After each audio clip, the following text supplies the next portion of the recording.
Página 29. El único y su propiedad, Max Stirner, 1844. Capítulo 2. Los antiguos y los modernos. 2.2. Al espíritu no le encadena lo sensible. En la astucia de la serpiente y en la inocencia de la paloma, las dos caras intelecto y corazón de la antigua liberación del espíritu, se han desarrollado tan completamente que parecen jóvenes y nuevas otra vez, y ni la una ni la otra se dejan sorprender por lo terrenal y lo natural. Los antiguos tendieron hacia el espíritu y se esforzaron en llegar a la espiritualidad. Pero el hombre que quiere ser activo como espíritu, será arrastrado a tareas muy distintas de las que pudo trazarse de antemano, a tareas que pondrán en acción el espíritu y no solo la inteligencia práctica, el ingenio, que es solo capaz de hacerse dueño de las cosas. El espíritu persigue únicamente lo espiritual y busca en todo sus propias huellas. Para el espíritu creyente toda cosa procede de Dios, y no le interesa sino porque este origen divino se muestra en ella. Al espíritu filosófico todo le parece marcado por el sello de la razón, y no le interesa más que si puede descubrir allí la razón, es decir, el contenido espiritual. No poseían los antiguos este espíritu que no se aplica a nada no espiritual, a ninguna cosa, sino únicamente al ser que existe por detrás y por encima de las cosas, a los pensamientos. Pero luchaban por adquirirlo, lo deseaban ardientemente, y por eso mismo lo afilaban en silencio para volverlo contra su poderoso enemigo, el mundo de los sentidos, que, por otra parte, no se había hecho aún sensible para ellos, porque Jehová y los dioses del paganismo estaban bien lejos de la noción de Dios es espíritu, y la patria celestial no había reemplazado todavía a la patria sensible. Esperándolo, oponían a este mundo sensible su sentido práctico, su sagacidad. Hasta el día de hoy, los judíos, esos niños precoces de la antigüedad, no han llegado más lejos, y a pesar de toda la sutileza y de todo el poder de razonamiento que los hacen tan fácilmente dueños de las cosas, son incapaces de concebir el espíritu, que es incapaz de hacer nada con estas cosas. El cristiano tiene intereses espirituales porque se atreve a ser hombre por el espíritu. El judío no puede comprender esos intereses en toda su pureza, porque no puede tomar sobre sí el no conceder ningún valor a las cosas. La espiritualidad pura, esa espiritualidad que encuentra, por ejemplo, su expresión religiosa en la fe que no se justifica en las obras de los cristianos, les está cerrada. Su realismo aleja siempre a los judíos de los cristianos, porque lo espiritual es tan ininteligible para el realista como lo real es despreciable a los ojos del espíritu. Los judíos no tienen más que el espíritu de este mundo. El ingenio y la profundidad de los antiguos están tan alejados del espíritu y de la espiritualidad del mundo cristiano como la tierra lo está del cielo. Las cosas de este mundo no conmueven ni angustian al que se siente un espíritu libre, no le preocupan, porque sería preciso, para que continuase sintiendo su peso, que fuese limitado y que les diera todavía alguna importancia, esto es, que siguiera preocupado por su amada vida. El que se dedica exclusivamente a saberse y sentirse espíritu puro, se preocupa poco de los acontecimientos desagradables que puedan sucederle, y no piensa de ningún modo en cómo organizarse para tener una vida libre y agradable. Las incomodidades de la vida sujeta a las cosas no lo afectan, porque no vive más que por el espíritu, y de alimentos completamente espirituales. Sin duda, como el primer animal, pero casi sin darse cuenta, bebe, come, y cuando el pasto le falta su cuerpo muere, pero como espíritu sabe que es inmortal, y sus ojos se cierran en medio de una meditación o de una plegaria. Toda su vida se limita a sus relaciones con lo espiritual, él piensa, el resto no es nada. Cualquiera sea la dirección que tome su actividad en los dominios del espíritu, plegaría, contemplación o especulación filosófica, siempre sus esfuerzos se realizan bajo la forma de un pensamiento, y por eso Descartes, cuando llegó a entender completamente esta verdad, pudo decir, pienso, luego soy. Eso significa que mi pensamiento es mi ser y mi vida, que no tengo otra vida más que mi vida espiritual, ni otra existencia más que mi existencia en tanto espíritu, en fin, que soy absolutamente espíritu y nada más que espíritu. El desgraciado Peter Schlemihl, que había perdido su sombra, es el retrato de ese hombre hecho espíritu, porque el cuerpo del espíritu no hace sombra. Con los antiguos era muy distinto. Por enérgicos, por viriles que se mostraran frente a la potencia de las cosas, no podían hacer más que reconocer esta potencia, y su poder se limitaba a proteger todo lo posible su vida contra ella. Solo muy tarde reconocieron que su verdadera vida no era la que participaba de las luchas del mundo, sino la vida espiritual, que se desvía de las cosas, y el día que lo advirtieron, se convirtieron en cristianos, en modernos e innovadores frente al mundo antiguo. La vida espiritual, ajena a las cosas de aquí abajo, ya no tiene sus raíces en la naturaleza, no se alimenta más que de pensamientos, y no es, entonces, ya la vida, sino el pensamiento. No se crea, sin embargo, que los antiguos vivieran sin pensar. Eso sería tan falso como imaginarse al hombre espiritual sin vivir. Los antiguos tenían sus pensamientos sobre todo, sobre el mundo, sobre el hombre, sobre los dioses, etc., y mostraban gran interés en hacerse conscientes de todo esto. Pero lo que no conocían era el pensamiento, aunque pensaran en toda clase de cosas y pudieran ser atormentados con sus pensamientos. Recuerden la frase del Evangelio: mis pensamientos no son sus pensamientos. Así como el cielo está más alto que la tierra, mis pensamientos son más elevados que los suyos, y recuerden que se dijo más arriba sobre nuestros pensamientos en la niñez. ¿Qué busca, entonces, la antigüedad? La verdadera alegría, la alegría de vivir, que terminará siendo la verdadera vida. El poeta griego Simónides canta: para el hombre mortal, el más noble e importante de los bienes es la salud, el segundo, la belleza, el tercero, la riqueza adquirida sin fraude, el cuarto, es disfrutar de esos bienes en compañía de amigos jóvenes.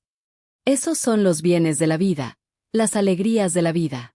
¿Y qué otra cosa buscaba Diógenes de Sinope, sino esa verdadera alegría de vivir que creyó encontrar en la más estricta miseria? ¿Qué otra cosa buscaba Aristipo? Lo que buscaban todos era el tranquilo e imperturbable deseo de vivir, era la serenidad. Los estoicos quieren realizar el ideal de la sabiduría en la vida, ser hombres para saber vivir. Este ideal lo encuentran en el desprecio del mundo, en una vida inmóvil y estancada, aislada y desnuda, sin expansión, sin relaciones cordiales con el mundo. El estoico vive, pero para él todo lo demás está muerto. Los epicúreos, al contrario, desean una vida activa. Los antiguos aspiran al vivir bien, los judíos en especial desean vivir largamente, llenos de hijos y de riquezas, a la eudaimonia, al bienestar bajo todas sus formas. Demócrito, por ejemplo, elogia la paz del corazón del que desliza sus días en el reposo, lejos de las agitaciones y los miedos. Comentario. Eudaimonía. Traducida como felicidad, bienestar o florecimiento humano. En Aristóteles, es el fin último de la vida ética, vivir de acuerdo con la virtud, arete, y la razón. No es solo placer o calma, sino realización plena del potencial humano. Reduccionismo moderno. Traducir eudaimonía como felicidad es engañoso. El concepto es más rico, implica virtud y plenitud, no solo bienestar subjetivo. Confusión común. Algunos textos mezclan ataraxia y eudaimonía como si fueran equivalentes. En realidad, la ataraxia es parte del camino, pero no agota la idea de eudaimonía. Este pasaje 29 a 31 de Stirner en el Único y su propiedad 1844 expone la tensión entre la vida sensible de los antiguos y la espiritualidad abstracta de los modernos.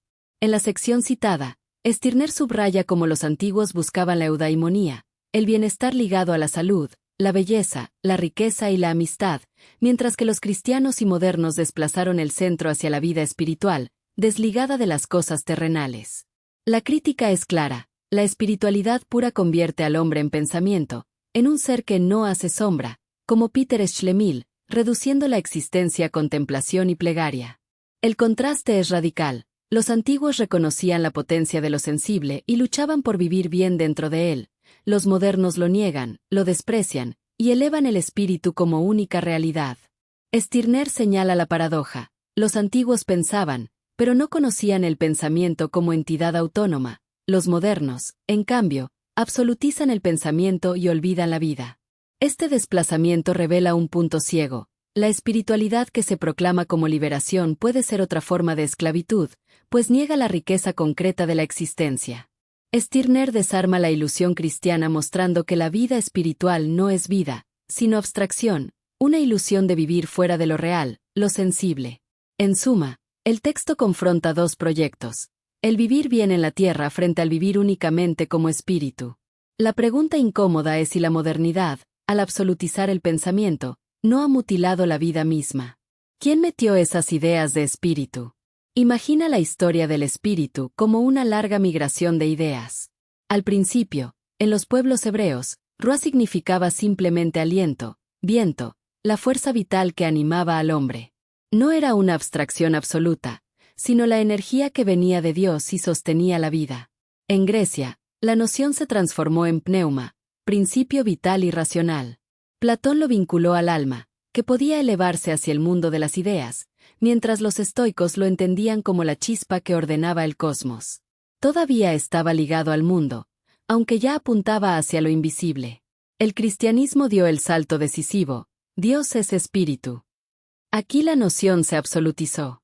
La vida terrenal quedó degradada frente a la vida espiritual, y el hombre fue definido por su capacidad de trascender lo sensible. La Iglesia convirtió esa abstracción en herramienta de poder. Lo que importaba no era el cuerpo ni la tierra, sino la salvación del alma. Con la modernidad, Descartes coronó la idea: pienso, luego existo. El pensamiento se volvió la esencia del ser, la sombra del cuerpo ya no importaba. Así, lo que empezó como metáfora del aliento vital terminó como dogma: el hombre reducido a espíritu puro, desconectado de la riqueza concreta de la vida. Yo no siento que hay algo ahí dentro del cuerpo llamado espíritu, una entidad X, solo siento que hay cuerpo y a veces, ni eso, no siento al hígado, al páncreas, al cerebro. Lo que describes, no siento que haya algo ahí dentro llamado espíritu, solo cuerpo, y a veces ni eso.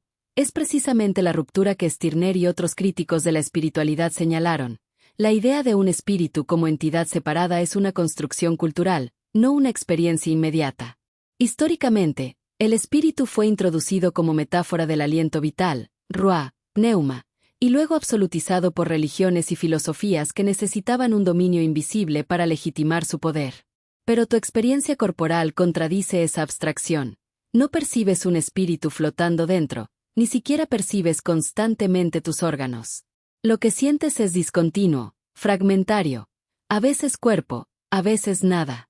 Esto revela un punto ciego en la noción tradicional. Si el espíritu fuera una entidad real, debería sentirse tan claramente como el hígado o el estómago. En cambio, lo que tenemos es conciencia intermitente, sensaciones parciales, y un aparato cultural que nos dice que detrás de todo eso hay una sustancia espiritual. Crítica. La idea de espíritu funciona más como narrativa de control que como descripción de la experiencia. Tú mismo lo demuestras. Tu vivencia inmediata es corporal y a veces incluso ausente, no espiritual. Pero la conciencia solo aparece cuando estoy despierto. Ni tengo memoria de cuando empezó en mí la conciencia, si fue a los 2 o 3 años de edad o a los 5 años. A un tío le pegó demencia senil y perdió la conciencia. ¿La conciencia se enferma como si fuera un cuerpo? La conciencia no es una entidad separada como el espíritu, sino un proceso emergente del cuerpo, dependiente del cerebro y sus redes neuronales. Conciencia como fenómeno corporal. La conciencia aparece cuando estás despierto porque depende de la actividad coordinada del sistema nervioso central. No tienes memoria de cuando comenzó porque la conciencia infantil es fragmentaria. Los primeros años están marcados por amnesia infantil, donde el cerebro aún no consolida recuerdos narrativos. En casos como la demencia senil, la conciencia se deteriora porque las estructuras cerebrales que la sostienen, hipocampo, corteza frontal, se dañan. ¿Se enferma la conciencia? Sí, en el sentido de que la conciencia es inseparable del cuerpo. Enfermedades neurológicas, Alzheimer, demencia, epilepsia, traumatismos, afectan la capacidad de estar consciente, recordar o percibir coherentemente. No es que la conciencia sea un órgano, sino que es un estado funcional del cerebro. Si el cerebro se daña, el estado se altera. Crítica a la noción espiritual. Tu experiencia muestra que no hay espíritu independiente. Lo que se pierde en la demencia no es un alma que se va, sino la capacidad del cerebro de sostener el proceso consciente.